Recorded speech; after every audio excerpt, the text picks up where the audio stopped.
지난달에는 소문보다 더 좋은 교회라는 주제로 말씀을 살펴봤습니다. 이번 달에는 소문보다 더 좋은 성도라는 주제로 말씀을 나누려고 하는데요. 사실 이 두 주제가 서로 무관하지 않습니다. 좋은 교회는 어떤 곳입니까? 성도님들이 지금보다 더 좋은 성도로 믿음이 성장할 수 있도록 아름다운 신앙의 환경을 만들어주는 공동체입니다. 이렇게 더 좋은 성도님들이 많아지면 어떻게 될까요? 그 교회가 바로 소문보다 더 좋은 교회가 될 수 있습니다. 이번 달 말씀을 통해 저를 포함한 우리 모두가 소문보다 더 좋은 성도가 되고 그 결과로 우리 교회가 소문보다 더 좋은 교회로 발돋움할 수 있기를 주님의 이름으로 축복합니다. 이번 달 주제를 어떻게 말씀을 전해야 될지 기도하고 묵상하는 가운데요. 문득 우리 교단의 전도 표제인 사중복음이 떠올랐습니다. 앞으로 4주간 중생, 성결, 신유, 재림이라는 주제에 맞춰서 어떤 성도가 소문보다 더 좋은 성도인지 말씀을 전하도록 하겠습니다. 오늘은 그 첫 시간으로 구원의 확신이 있는 성도라는 제목으로 말씀을 전하겠습니다. 사람의 능력을 이야기할 때 흔히 IQ, 지능지수나 EQ, 감정지수를 이야기합니다. 그런데 코칭이나 조직 연구에서는 또 하나의 개념을 중요하게 다루고 있는데요. 바로 DQ, 결정지수입니다. 사람이 결정을 내릴 때 무엇을 근거로, 어떤 방식으로, 어떤 순서로 판단하는지에 대한 습관적인 성향을 말합니다. 이와 관련된 연구들은 확신이 있는 판단을 하는 리더일수록 팀을 안정시키고 성과에 집중하게 만든다고 말합니다. 그러니까 확신이 있는가 없는가가 판단의 질을 높이는 핵심 요소라는 것이죠. 우리 일상에도 비슷한 현상을 볼 수 있습니다. 심리학에서는 결정 피로라는 개념이 있는데요. 사람이 중요한 결정을 반복할수록 인지 자원이 소진되면서 결국은 판단의 질이 떨어진다는 것입니다. 확신이 없는 선택은 계속해서 결정을 번복해야 되기 때문에 그러다 보면 결국 더 많은 불안과 후회를 남긴다는 것이죠. 생명이 걸린 현장에서는 이 문제가 더 분명해집니다. 항공기 파일럿을 연구하는 항공심리학 연구자들이 있습니다. 이들의 연구에 의하면 판단의 기준이 분명해서 확신이 있고 마음이 안정되어 있는 조종사일수록 결정의 질이 높고 위기 순간을 더 잘 통과함을 발견하게 되었다는 것이죠. 이처럼 경영, 심리, 위기 대응의 영역 모두에서 한 가지 사실이 분명해집니다. 사람은 확신을 갖고 있을 때 훨씬 더 명확하고 안정된 판단을 할 수 있고, 이런 확신은 개인의 삶을 넘어서 조직과 공동체에도 큰 영향을 준다는 것입니다. 그렇다면 우리는 이렇게 질문해 볼 필요가 있습니다. 우리 인생에서 가장 중요한 확신은 무엇일까? 돈을 어떻게 벌 수 있을까? 누구와 관계를 맺고 살아갈까? 또 어떤 선택을 할 것인가? 우리가 살아가면서 확신이 필요한 영역들이 참 많습니다. 그런데 우리 삶에 가장 큰 영향을 미치는 확신이 있습니다. 바로 오늘 말씀의 주제인 구원의 확신, 구원의 확신입니다. 구원은 우리의 일생을 넘어 영원을 결정할 수 있는 문제이기 때문에 그렇습니다. 구원의 확신이 없는 사람은 어떨까요? 시간이 지날수록 죽음이라는 미지의 영역과 마주할 수밖에 없습니다. 그때 막연한 불안과 초조함, 흔들리기가 쉽거든요. 사람들은 그 불안을 어떻게든 덮어두고 싶어 합니다. 때로는 많은 돈으로, 때로는 개인적인 성취로, 때로는 여러 사람과의 인간관계로 덮어보려고 애를 쓰지만 어느 순간은 도저히 외면할 수 없는 질문이 내 마음을 찌를 때가 있습니다. 그래서 나는 결국 어디로 가는 거지? 내 삶은 도대체 무슨 의미이지? 이 질문 앞에서 흔들리지 않는 소망이 없다면 사람은 때로는 허무에 빠지기도 하고 이 질문을 애써 외면하며 스스로를 속이면서 살거나 심지어는 삶의 의미를 아예 놓아버리기까지 합니다. 반면에 구원의 확신이 있는 사람은 어떨까요? 시편 46편 1절에서 3절 말씀을 함께 읽어보겠습니다. 하나님은 우리의 피난처시요 힘이시니 환난 중에 만날 큰 도움이시라. 그러므로 땅이 변하든지 산이 흔들려 바다 가운데에 빠지든지 바닷물이 솟아나고 뛰놀든지 그것이 넘침으로 산이 흔들릴지라도 우리는 두려워하지 아니하리로다. 아멘. 한마디로 온 세상이 다 흔들릴 때에도 두려움 없이 평안함과 소망을 누리며 살 수 있다는 것입니다. 사람들은 보통 환경이 다 갖추어지고 그럴 만한 조건이 있어야 평안하기도 하고 또 소망을 품지 않습니까? 그런데 기독교 신앙 안에서 구원의 확신을 가진 사람은 이런 환경을 뛰어넘는 하늘의 평안함과 소망 가운데 살 수 있다는 것이죠. 우리 성도님들의 삶에는 이런 평안과 소망이 존재하고 있습니까? 오늘 말씀을 통해 구원을 확신하고 누림으로 담대함과 평안함 속에서 살아가는 소문보다 더 좋은 성도님들이 되실 수 있기를 주님의 이름으로 축복합니다.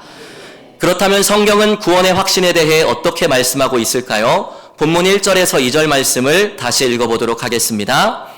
그러므로 우리가 믿음으로 의롭다 하심을 받았으니 우리 주 예수 그리스도로 말미암아 하나님과 화평을 누리자. 또한 그로 말미암아 우리가 믿음으로 서 있는 이 은혜에 들어감을 얻었으며 하나님의 영광을 바라고 즐거워하느니라. 아멘. 여기서 중요한 표현들이 있습니다. 1절에 믿음으로 의롭다 하심을 받았으니, 또 2절에요. 은혜에 들어감을 얻었으며. 내가 의로워진 것이 아니라 의롭다는 선언을 받았다는 겁니다. 내가 능동적으로 들어간 것이 아니라 들어감을 얻었다는 것이죠. 헬라어 원어에서도 이 의도는 더 분명하게 느껴지는데요. 사람이 주체가 되어 쌓아 올린 공로가 아니라 하나님께서 주체가 되어 은혜로 베푸신 행동임을 성경은 강조하고 있는 것이죠. 이 표현이 중요한 이유가 무엇입니까? 한 사람이 구원을 확신할 수 있는 근거가 자기 자신에게 달려있는 것이 아니라 오직 하나님께 있음을 밝혀주고 있기 때문에 그렇습니다. 우리가 교회를 다니고 예수님을 믿는다고 하면서도요, 때로는 구원을 확신하지 못하며 살아가는 이유가 주로 여기에 있습니다. 구원의 근거를 어디에서 찾는 겁니까? 자꾸만 내 모습에서 찾으려고 하는 거예요. 내 영적인 상태와 신앙의 수준을 보고 나의 구원의 여부를 평가하려고 하기 때문에 그렇습니다. 내가 요즘 교회를 잘 다니고 있나? 내가 요즘 기도 생활을 뜨겁게 하고 있나? 내 믿음의 상태와 수준이 내가 생각할 때 만족할 만한가? 괜찮은 상태 같으면 어떻습니까? 왠지 구원받은 것 같거든요. 야, 이럴 때 주님께서 날 부르시면 좋겠다. 그런 생각도 해요. 그런데 괜찮지 않은 상태 같으면요, 너무나 쉽게 구원의 확신이 흔들리는 거죠. 사람이 불안할 때 하는 행동이 있습니다. 과잉 행동이에요. 지금까지 해온 것으로는 부족한 것 같으니까 뭔가 더 열심히 해야 될 것 같고 뭔가 더 많이 해야 될 것 같아서 종교심이 발동해서 교회 생활을 더 많이 하는 거예요. 그런데요, 그 끝에 확신과 평안이 있는 것이 아니라 좌절이 있다는 게 문제입니다. 이럴 때 우리가 해야 될 일은 더 많이 하자가 아니에요. 구원의 근거를 새롭게 하는 일이 필요합니다. 성결교회의 뿌리가 되는 인물 중에 영국의 존 웨슬리라는 분이 있습니다. 누구보다도 정말 열심히 규칙적으로 뜨겁게 신앙생활을 했던 분이에요. 옥스포드에 재학 중일 때는 홀리 클럽, 이름도 막 무섭잖아요. 막 홀리한 클럽이라는데 저는 이런 데 절대 안 갈 거예요. 홀리 클럽, 이런 걸 만들어가지고 막 사람들을 모아서 금식하고 막 교도소 신방하고 막 구제하고 이거를 그냥 기계처럼 막 규칙적으로 실천을 한 겁니다. 근데 놀라운 건요, 아니 이렇게 열심히 하는데 마음에 확신이 없는 거예요. 이런 질문이 떠나지를 않아요. 나는 정말 구원받았나? 그러던 1735년 미국 선교를 위해서 배를 타고 대서양을 건너갑니다. 아마 4개월 정도 걸렸다는 그런 기록이 있어요. 그러던 어느 날 폭풍을 만난 겁니다. 바다 위에서 막 파도가 몰아치니까 배가 좌우로 막 앞뒤로 막 흔들리고 사방에서 막 여자들, 막 노인들, 어린이들 가릴 것 없이 막 비명 소리가 터져 나오는 거죠. 파도가 얼마나 심한지 창문을 그냥 깨트리고 막 선내로 들이치는 거예요. 얼마나 무서운지 막 심장이 조여오고 온몸이 부들부들 떨리는 겁니다. 그런데 그 절체절명의 순간에 문득 어디선가 찬송 소리가 들려요. 말이 안 되잖아요.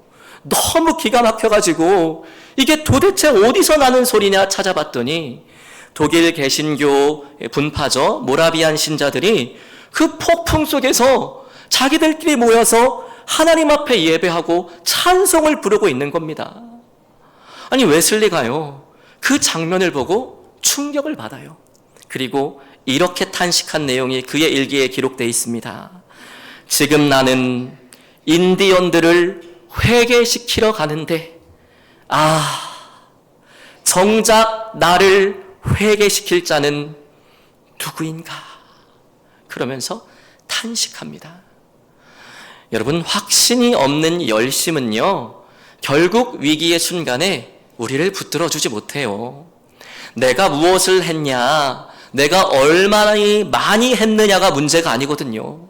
내가 무엇을 근거로 서 있느냐, 내가 어디 위에 서 있느냐, 이게 진짜 문제이기 때문에 그렇습니다. 그렇다면 한 사람이 구원을 확신할 수 있는 근거는 어디에 있을까요? 로마서 5장 6절과 9절 말씀을 차례로 읽어보도록 하겠습니다. 우리가 아직 연약할 때에 기약대로 그리스도께서 경건하지 않은 자를 위하여 죽으셨도다. 그러면 이제 우리가 그의 피로 말미암아 의롭다 하심을 받았으니 아멘. 하나님께서 한 사람을 의롭다고 선언하시는 근거는 그의 피로 말미암아 바로 예수 그리스도의 피에 달려 있습니다. 그런데 여기서 우리의 상태를 묘사하고 있는 표현에 주목해 보세요. 우리가 하나님 앞에 강해진 뒤가 아니잖아요. 언제입니까? 우리가 아직 연약할 때예요. 우리가 하나님 앞에 경건해진 다음이 아니잖아요. 우리가 경건하지 않을 때예요. 경건하지도 않고 너무나 연약해서 아무런 자격도 없고 구원을 따질 만한 가치조차도 없는 바로 그때에 우리 하나님께서 우리를 사랑하셔서 우리에게 독생자를 보내주시고 예수님은 우리를 대신하여 기꺼이 자신의 목숨을 십자가에서 버리셨다는 것입니다. 그리고 하나님은 이 사건을 근거로 하여 믿는 자들을 의롭다, 너희들의 마음이 완전해져서가 아니라 예수 그리스도의 공로를 믿는 그 믿음으로 말미암아 너희들은 의롭다, 이렇게 선언을 해주신다는 거죠. 그러므로 구원의 확신은 개인적인 추측, 막연한 소망, 종교적인 열심에 달려있는 것이 절대로 결단코 아닙니다.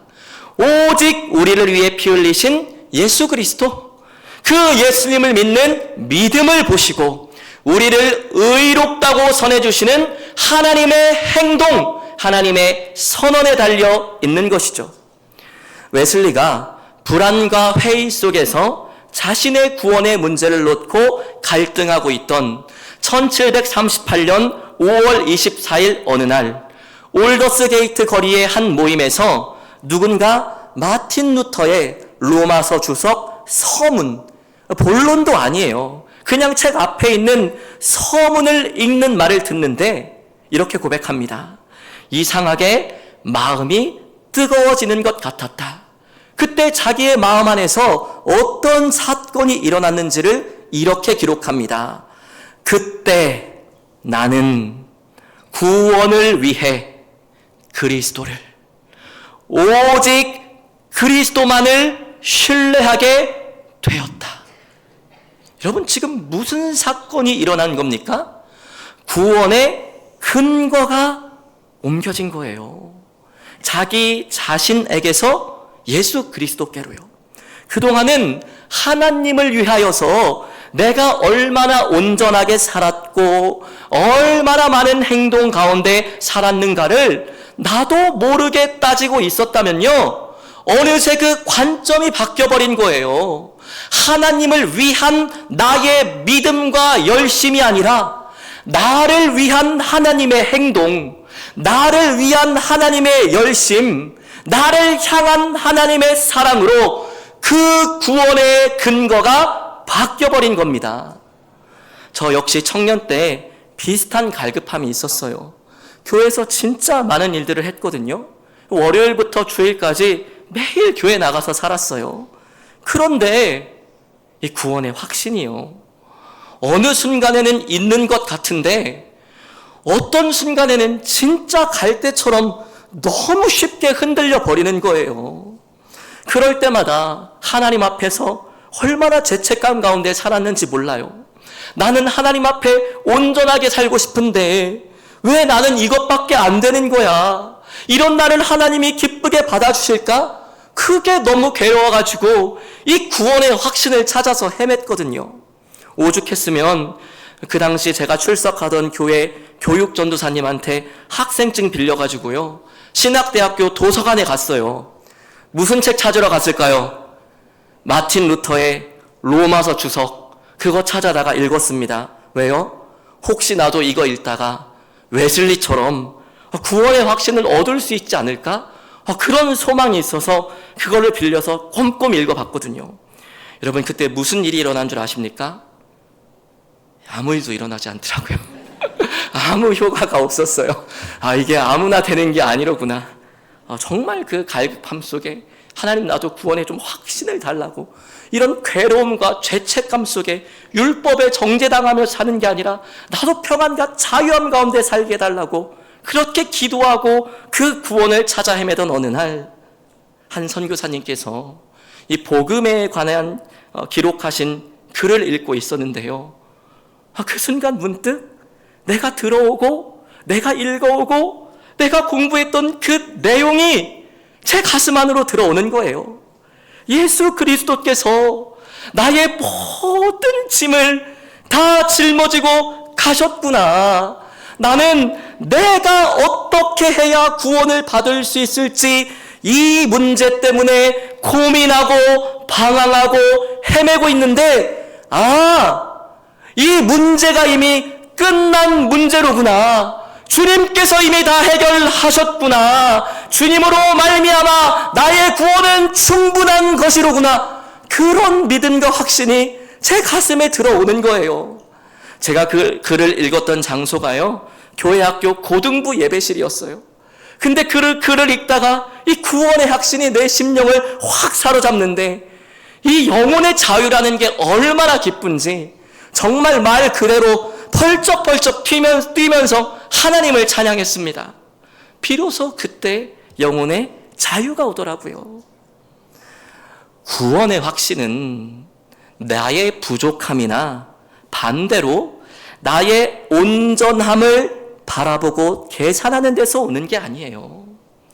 그리스도께서 지신 십자가의 충분함, 그리고 그분의 완전함을 바라보는 데서 구원의 확신이 오는 겁니다. 여러분, 혹시 오늘 이 자리에 계신 분들 중에 구원의 확신이 없는 분들이 계시다면 다시 한번 예수 그리스도를 바라보십시오. 예수님은 나를 구원하기에 충분하신 분임을 믿으실 수 있기를 바랍니다. 더 이상 내 공로를 의지하지 마시고 오직 예수님만, 나의 구원의 전적인 문제를 예수 그리스도께 의탁하십시오. 그 주님을 영접하실 수 있기를 주님의 이름으로 축복합니다. 이렇게 구원의 확신이 있는 사람은 어떤 유익을 얻을 수가 있을까요? 본문 1절에서 5절까지의 말씀을 다시 한번 읽어보도록 하겠습니다. 그러므로 우리가 믿음으로 의롭다 하심을 받았으니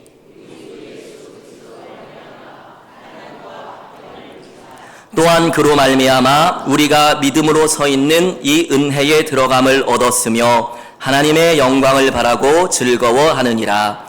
다만 이뿐 아니라 우리가 환난 중에도 즐거워하나니 이는 환난은 인내를, 인내는 연단은 소망을 이루는 줄 알미로다. 소망이 우리를 부끄럽게 하지 아니함은 우리에게 주신 성령으로 말미암아 하나님의 사랑이 우리 마음에 부은 바 됨이니. 아멘. 여기에 나오는 단어들을 한번 주목해 보세요. 화평, 즐거움, 인내, 소망, 사랑. 여러분, 이 5가지 단어만 우리 인생에 함께 하고요, 이 단어에 담겨있는 가치들이 나의 것이 된다면 여러분, 이런 삶이야말로 행복한 삶이고 성공적인 인생 아닙니까? 이 말씀을 이렇게 다시 읽어볼게요. 구원의 확신이 있는 성도는 첫째, 하나님과 화평을 누릴 수 있고, 구원의 확신이 있는 성도는 하나님의 영광을 즐거워할 수 있고, 확신이 있는 성도는 환난 중에도 견딜 수 있고, 확신이 있는 성도는 하나님의 사랑 가운데 소망을 품고 살 수 있습니다. 이것이 구원의 확신이 주는 유익이에요. 그런데 역사적으로 로마 가톨릭은요, 구원의 확신이라는 개념 자체에 대해서 망설여 왔습니다. 이유가 뭘까요? 이렇게 생각했기 때문이죠. 사람들에게 확실히 구원받았다 이렇게 가르치면 사람들이 자만에 빠져서 더 이상 거룩하게 살지 않을 거야. 구원받았으니까 그 다음에는 어떻게 살든지 별로 신경 쓰지 않을 거야. 이렇게 생각을 했습니다. 그래서 뭐라고 가르쳤는 줄 아십니까? 그거는 하나님만 아십니다. 죽을 때까지 모릅니다. 그때 가봐야 압니다. 그래서 어떤 가톨릭 신자들은요, 세례를 안 받았어요. 언제 받으려고요? 죽기 직전에 받으려고요. 다 용서받고 빨리 죄짓기 전에 얼른 죽어야 천국 가니까 그때까지 기다린 겁니다.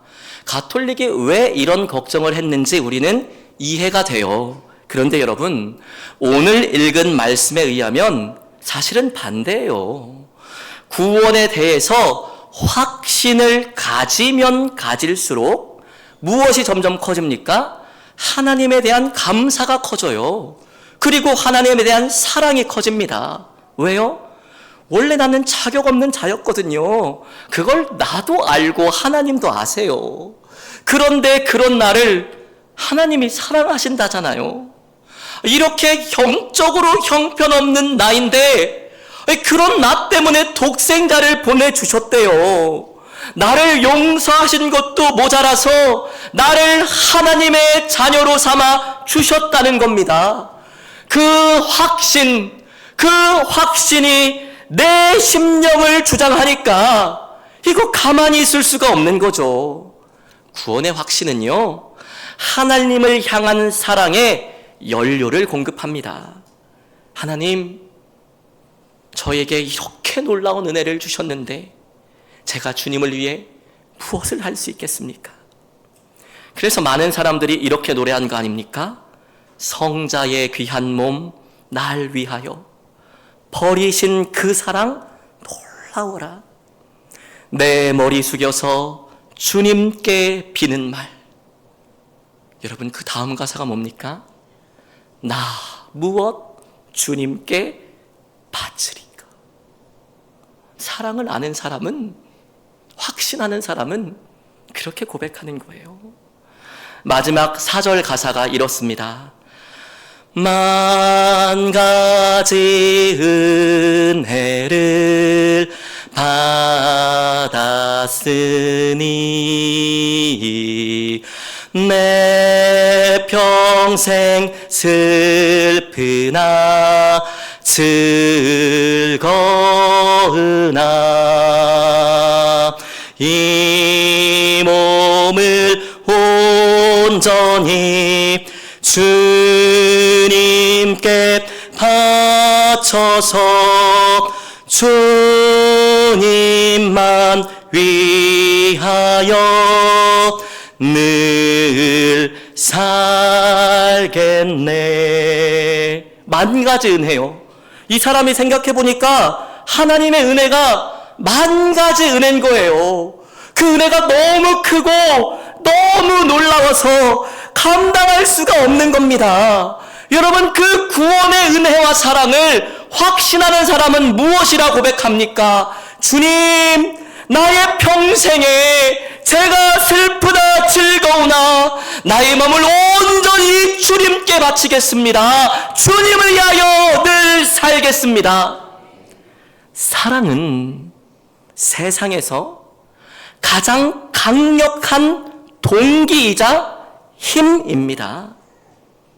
하나님께서 나를 사랑하시고 구원하셨다는 확신, 그 확신은 하나님을 향한 우리의 사랑에 불을 지펴서 우리로 하여금 하나님을 더 사랑하고 순종할 수 있도록 만들어 주는 것입니다.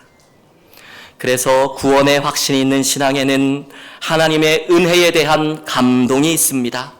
구원의 확신이 있는 신앙에는 하나님에 대한 헌신이 있습니다. 그래서 구원의 확신이 있는 신앙에는 세상을 이길 수 있는 능력이 있습니다. 여러분, 구원의 확신을 얻으시고 회복하셔서 소문보다 더 좋은 성도님들이 되시기를 주님의 이름으로 축복합니다. 오늘 말씀을 어떻게 적용해 볼 수 있을까요? 구원의 확신을 대하는 4가지 부류의 사람들에 대해서 말씀을 드리도록 하겠습니다. 이 중에 여러분께서 어디에 속해 있는지 점검해 볼 수 있는 시간이 되시길 바랍니다. 첫 번째는 구원의 확신에 관심이 없는 분들입니다. 믿지도 않고 알지도 못할 뿐더러 그리스도인이 되는 것 자체에 관심이 없습니다. 때로는 교회에 출석하는 분들 중에도 이런 분들이 계세요. 아내 때문에 혹은 부모님 때문에 혹은 사회생활 때문에 마지못해 교회는 나왔습니다. 근데 구원이니 천국과 지옥이니 나랑은 아무 상관없는 이야기 같고요. 사실 믿기지도 않아요. 요즘 같은 시대에 아직도 이런 옛날 이야기를 믿는 사람들이 있나? 그게 오히려 신기하고요. 좀 더 냉소적인 분들은 종교가 사람들을 이용해서 이익을 취하는 게 아니냐, 이렇게 생각하는 분도 있습니다. 이런 분들에게 드리고 싶은 권면이 있습니다. 여러분은 죽음이 정말 끝이라고 확신하실 수 있으십니까? 성경과 2000년 기독교 역사 속의 증인들, 구원에 대한 수많은 일관된 간증들, 찬송가에 담겨있는 시대와 나라와 인종을 초월한 통일적인 고백들, 그리고 여러분 주변의 가족과 신실한 사람들의 증언이 한결같이 모두가 다 거짓말이고 전부가 다 착각이라고 단정하실 수 있으십니까? 혹시 죽음 이후의 세계가 있다면 어떻게 하시겠습니까? 하나님이 정말 살아계신 분이고 모든 인생은 그 앞에서 자기 삶에 대해 결산해야 한다면 여러분은 준비가 되어 있으십니까?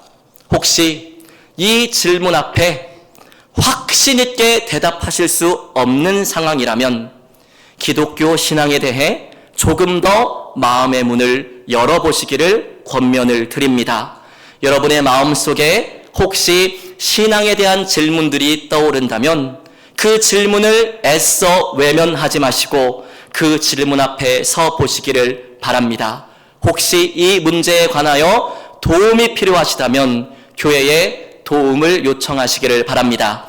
두 번째는 참 믿음이 있으면서도 구원의 확신은 없는 분들입니다. 구원의 확신이 없어도 구원은 받을 수 있습니다. 이게 중요합니다.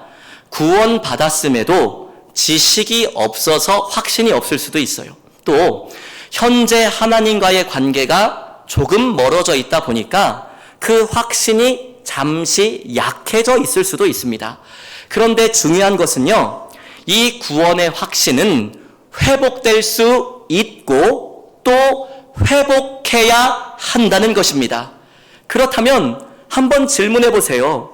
여러분은 구원의 확신을 얻거나 회복하기 위해서 웨슬리처럼 애를 쓰고 애타게 그 은혜를 찾아 헤매고 계십니까?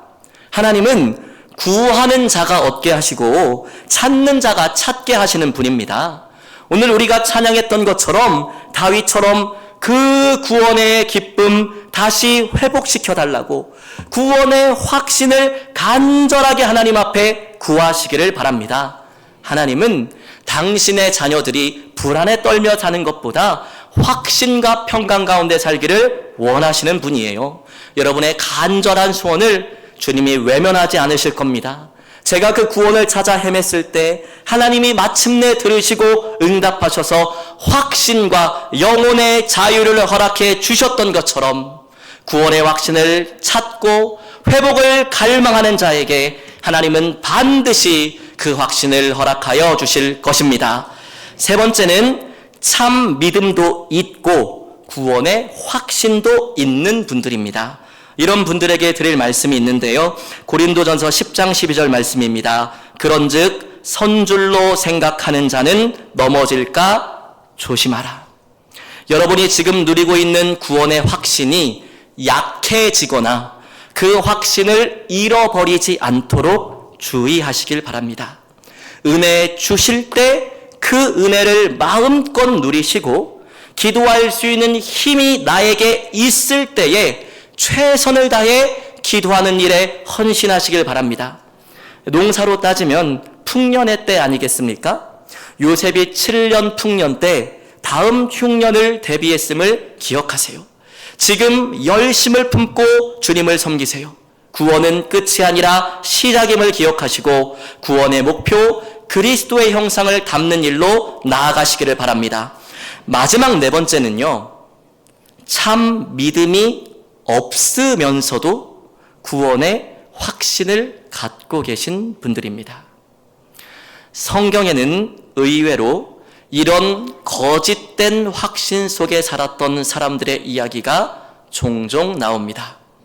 대표적으로 마태복음 7장에는 예수님과의 친밀함을 자랑하면서 이런저런 활동을 했던 사람들이 나오는데요. 그들에게 예수님께서 이렇게 말씀하셨음을 기억하시기를 바랍니다. 마태복음 7장 21절 나더러 주여 주여 하는 자마다 다 천국에 들어갈 것이 아니요. 왜 이런 일이 생겼을까요? 구원에 대해서 잘못된 이해를 가졌기 때문입니다. 예수님에 대해 아는 것이 구원의 근거가 될 수 있나요? 마귀도 예수님을 아는데요. 마귀가 신학교 가면 다 A+ 나오지 않겠습니까?